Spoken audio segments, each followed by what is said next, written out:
to The Lighthouse by Virginia Woolf. The Lighthouse, Chapter 5. The sails flapped over their heads. The water chuckled and slapped the sides of the boat, which drowsed, motionless, in the sun. Now and then the sails rippled with a little breeze in them, but the ripple ran over them and ceased.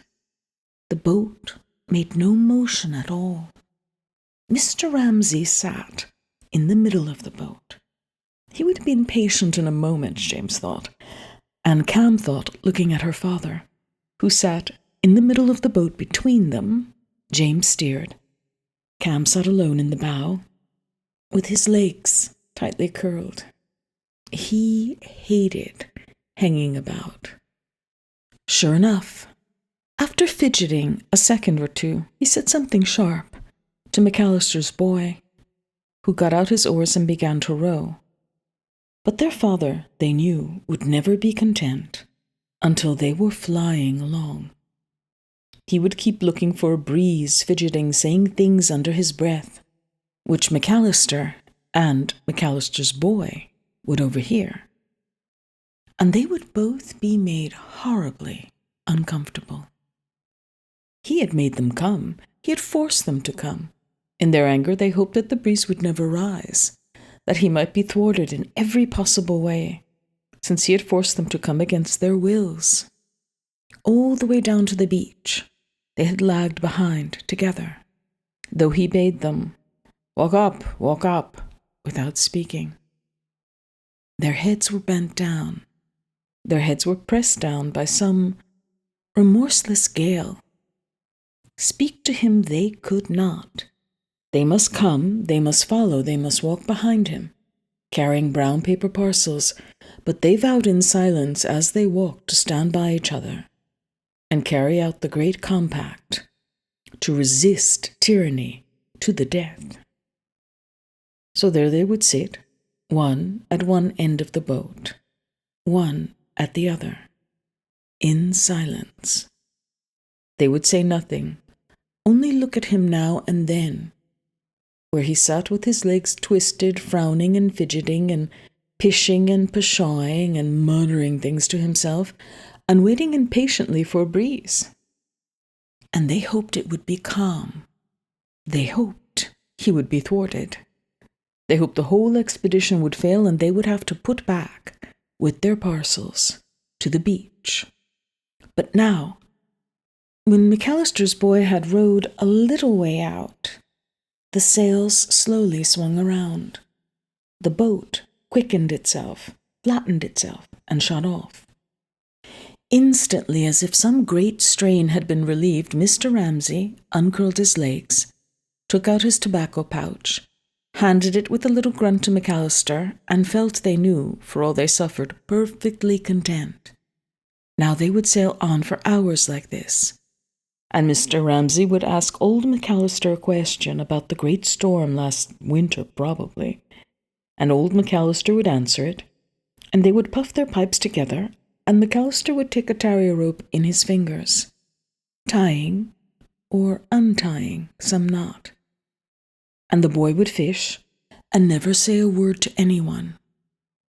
James would be forced to keep his eye all the time on the sail, for if he forgot, then the sail puckered and shivered and the boat slackened, and Mr. Ramsay would say sharply, look out, and old McAllister would turn slowly on his seat.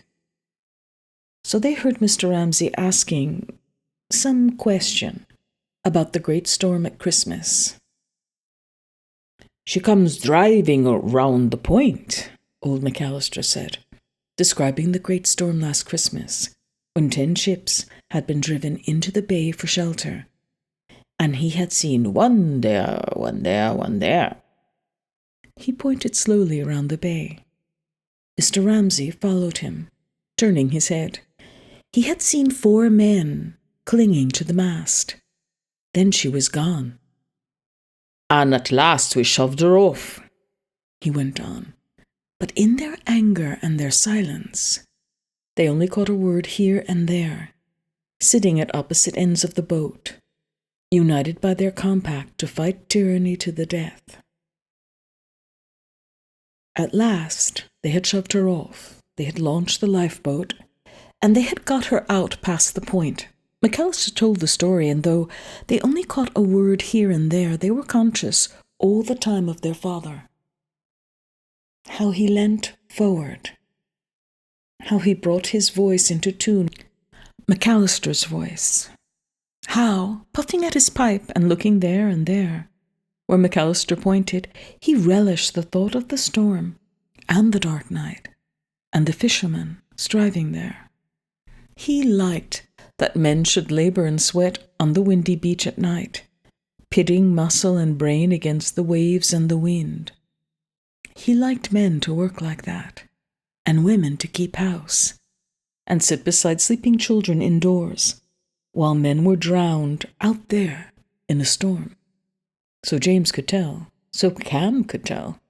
They looked at him, they looked at each other, from his toss and his vigilance, and the ring in his voice, and the little tinge of Scottish accent which came into his voice, making him seem like a peasant himself, as he questioned McAllister about the 11 ships that had been driven into the bay in a storm.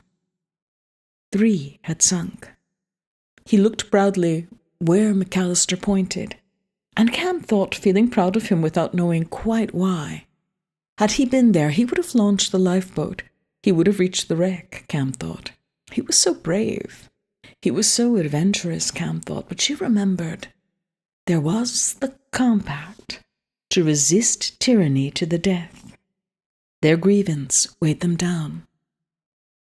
They had been forced. They had been bidden. He had borne them down once more with his gloom and his authority, making them do his bidding on this fine morning. Come because he wished it, carrying these parcels to the lighthouse. Take part in these rites he went through for his own pleasure, in memory of dead people, which they hated, so that they lagged after him. All the pleasure of the day was spoiled. Yes, the breeze was freshening. The boat was leaning. The water was sliced sharply and fell away in green cascades, in bubbles, in cataracts. Cam looked down into the foam, into the sea with all its treasure in it, and its speed hypnotized her. And the tie between her and James sagged a little, it slackened a little. She began to think, how fast it goes. Where are we going? And the movement hypnotized her, while James, with his eye fixed on the sail and on the horizon, steered grimly. But he began to think as he steered that he might escape. He might be quit of it all. They might land somewhere and be free then, both of them, looking at each other for a moment, had a sense of escape and exultation.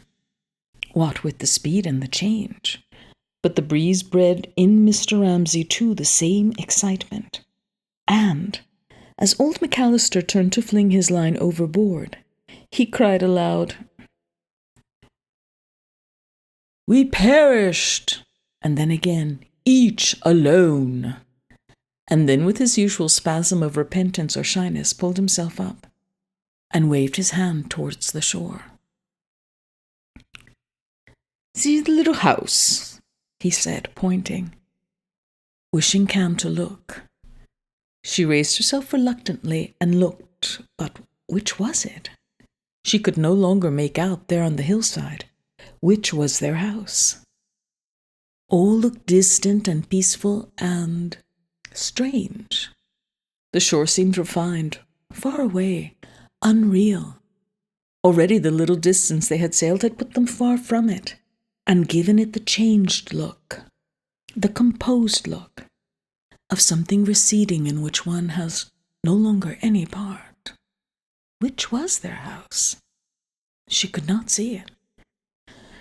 "But I beneath a rougher sea," Mr. Ramsay murmured. He had found the house, and so seeing it, he had also seen himself there. He had seen himself walking on the terrace, alone. He was walking up and down between the urns. He seemed to himself very old and bowed. Sitting in the boat, He bowed. He crouched himself, acting instantly his part. The part of a desolate man, widowed, bereft. And so called up before him in hosts, people sympathizing with him, staged for himself as he sat in the boat. A little drama, which required of him decrepitude and exhaustion and sorrow. He raised his hands and looked at the thinness of them, to confirm his dream. And then there was given him, in abundance, women's sympathy. And he imagined how they would soothe him and sympathize with him, and so getting in his dream some reflection of the exquisite pleasure women's sympathy was to him, he sighed and said gently and mournfully, "But I was beneath a rougher sea, was whelmed in deeper gulfs than he," so that the mournful words were heard quite clearly by them all. Cam half started on her seat. It shocked her. It outraged her. The movement roused her father, and he shuddered and broke off, exclaiming, "Look, look!" so urgently that James also turned his head to look over his shoulder at the island. They all looked. They looked at the island. But Cam could see nothing. She was thinking how all those paths and the lawn, thick and knotted with the lives they had lived there, were gone, were rubbed out, were past, were unreal. And now this was real, the boat and the sail with its patch. McAllister with his earrings, the noise of the waves, all this was real. Thinking this, she was murmuring to herself, "We perished, each alone." For her father's words broke and broke again in her mind, when her father, seeing her gazing so vaguely, began to tease her. Didn't she know the points of the compass, he asked. Didn't she know the north from the south? Did she really think they lived right out there? And he pointed again and showed her where their house was, there by those trees. He wished she would try to be more accurate, he said. "Tell me, which is east, which is west?" he said, half laughing at her, half scolding her, for he could not understand the state of mind of anyone, not absolutely imbecile, who did not know the points of the compass. Yet she did not know. And seeing her gazing with her vague, now rather frightened eyes fixed where no house was, Mr. Ramsay forgot his dream. How he walked up and down between the urns on the terrace, how the arms were stretched out to him. He thought women are always like that. The vagueness of their minds is hopeless. It was a thing he had never been able to understand. But so it was. It had been so with her, his wife. They could not keep anything clearly fixed in their minds, but he had been wrong to be angry with her. Moreover, did he not rather like this vagueness in women? It was part of their extraordinary charm. "I will make her smile at me," he thought. "She looks frightened." She was so silent. He clutched his fingers and determined that his voice and his face, and all the quick expressive gestures which had been at his command, making people pity him and praise him all these years, should subdue themselves. He would make her smile at him. He would find some simple, easy thing to say to her, but what? For wrapped up in his work as he was, he forgot the sort of thing one said. There was a puppy. They had a puppy. Who was looking after the puppy today, he asked. Yes, thought James pitilessly, seeing his sister's head against the sail. Now she will give way. I shall be left to fight the tyrant alone. The compact would be left to him to carry out. Cam would never resist tyranny to the death, he thought grimly, watching her face, sad, sulky, yielding, and as sometimes happens when a cloud falls on a green hillside, and gravity descends, and there among all the surrounding hills is gloom and sorrow, and it seems as if the hills themselves must ponder the fate of the clouded, the darkened, either in pity or maliciously rejoicing in her dismay. So, Cam now felt herself overcast, as she sat there among calm, resolute people and wondered how to answer her father about the puppy, how to resist his entreaty. "Forgive me, care for me," while James the lawgiver, with the tablets of eternal wisdom laid open on his knee, his hand on the tiller had become symbolical to her, said, "Resist him, fight him." He said so rightly, justly, for they must fight tyranny to the death, she thought.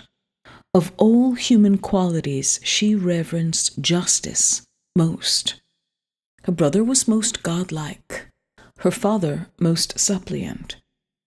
And to which did she yield, she thought, sitting between them, gazing at the shore, whose points were all unknown to her, and thinking how the lawn and the terrace and the house were smoothed away now, and peace dwelt there.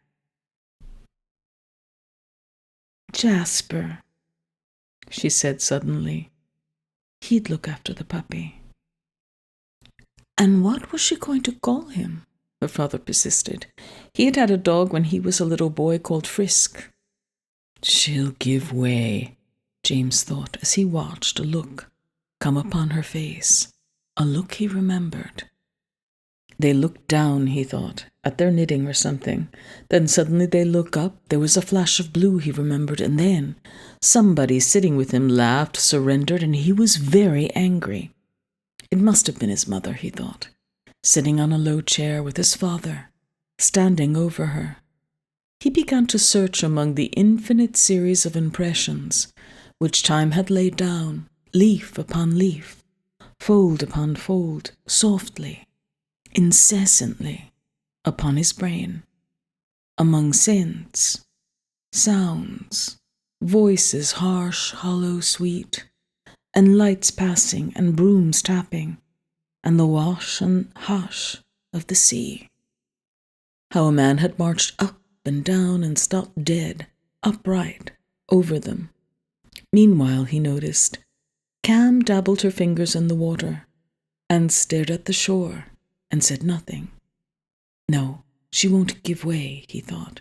She's different, he thought. Well, if Cam would not answer him, he would not bother her, Mr. Ramsay decided, feeling in his pocket for a book. But she would answer him, she wished, passionately, to move some obstacle that lay upon her tongue, and to say, "Oh yes, Frisk, I'll call him Frisk." She even wanted to say, "Was that the dog that found its way over the moor alone?" But try as she might, she could think of nothing to say like that. Fierce and loyal to the compact. Yet, passing on to her father, unsuspected by James, a private token of the love she felt for him. For she thought, dabbling her hand, and now McAllister's boy had caught a mackerel, and it lay kicking on the floor with blood on its gills. For she thought, looking at James, who kept his eyes dispassionately on the sail, or glanced now and then for a second at the horizon, "You're not exposed to it, to this pressure and division of feeling, this extraordinary temptation." Her father was feeling in his pockets. In another second, he would have found his book. For no one attracted her more. His hands were beautiful, and his feet and his voice and his words and his haste and his temper and his oddity and his passion and his saying straight out before everyone, "We perish, each alone," and his remoteness. He had opened his book. But what remained intolerable, she thought, sitting upright and watching McAllister's boy tug the hook out of the gills of another fish, was that crass blindness and tyranny of his, which had poisoned her childhood and raised bitter storms, so that even now she woke in the night, trembling with rage, and remembered some command of his, some insolence, "Do this, do that," his dominance, his "submit to me." So she said nothing, but looked doggedly and sadly at the shore, wrapped in its mantle of peace, as if the people there had fallen asleep, she thought, were free, like smoke, were free to come and go like ghosts. They have no suffering there, she thought.